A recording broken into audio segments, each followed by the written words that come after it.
there's no hard and fast rule when it comes to drawing a trend line correctly, but you should have a consistent method of choosing the lows or the highs that you're going to use in the construction of them.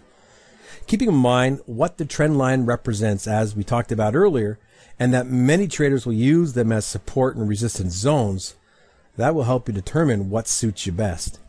Now, if you've never heard of Trader Vic, you can read more about him and his thoughts on trading in his book, Lessons from a Wall Street Master.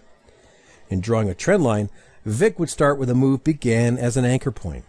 Assuming an uptrend, when price made a low and then hit a higher high than the previous, the line would be adjusted to that swing low without cutting through any candles.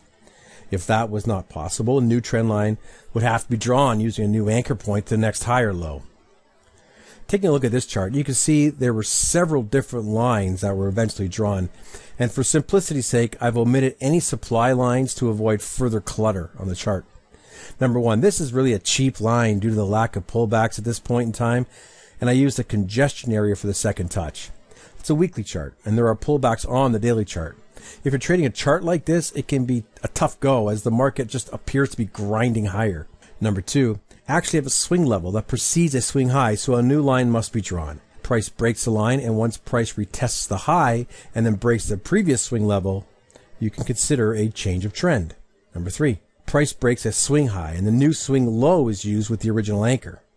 You can see the next swing level tests the line and then moves up, giving us, number four, a new anchor point as the market begins to accelerate to the upside. Number 5 and 6 are up for consideration in regards to the swing level, and I lean to number 5 as number 6 appears to be a failure test of the low of that range marked in red.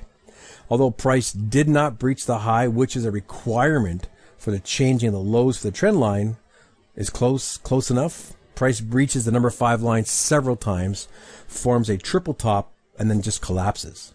Price remains in a downtrend to this day, and this area marked a turn of the trend. So the rules are pretty simple. Number 1, use the initial anchor where price changed trend. Number 2, each time price makes a new high, use the previous low to draw to from the anchor. Number 3, if the trend line starts to cut through price, there's a change in the rhythm of the market and possibly a change in trend. Number 4, use a new anchor point to fan the trend line. And number 5, continue to meet new higher lows until a reversal pattern emerges.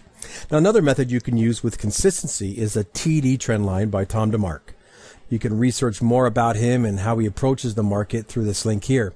So in short, we're connecting pivot levels that are at least a 3-candle pattern where, in the case of an uptrend, the middle candle is the lowest of the 3.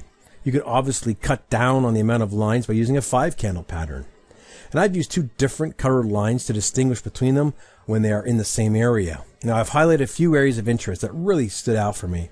Number 1, this level hit the yellow trend line for the second time and was soundly rejected. It also allowed us to extend the green line right across the chart where you can see it was broken with momentum and the price tried to retest it. Number 2, price broke an extreme trend line, yellow, bounced from the green one before putting in a lower high and setting up a reversal pattern. Number 3, this area had a convergence of lines, including a failure test of a trend line before price pushed higher. Number 4, this area had several trend lines broken, a consolidation at a trend line, and then a decisive move lower. Now, how you use this information really depends on how it speaks to you. Trend lines that are pushed out into the future can give you zones of opportunity when price reaches those areas. There are reversals, consolidations, momentum breaks, quite a few ways to use this information to give yourself a strategy with at least a slight edge in the market. Now, the 1, 2, 3 reversals with trend lines.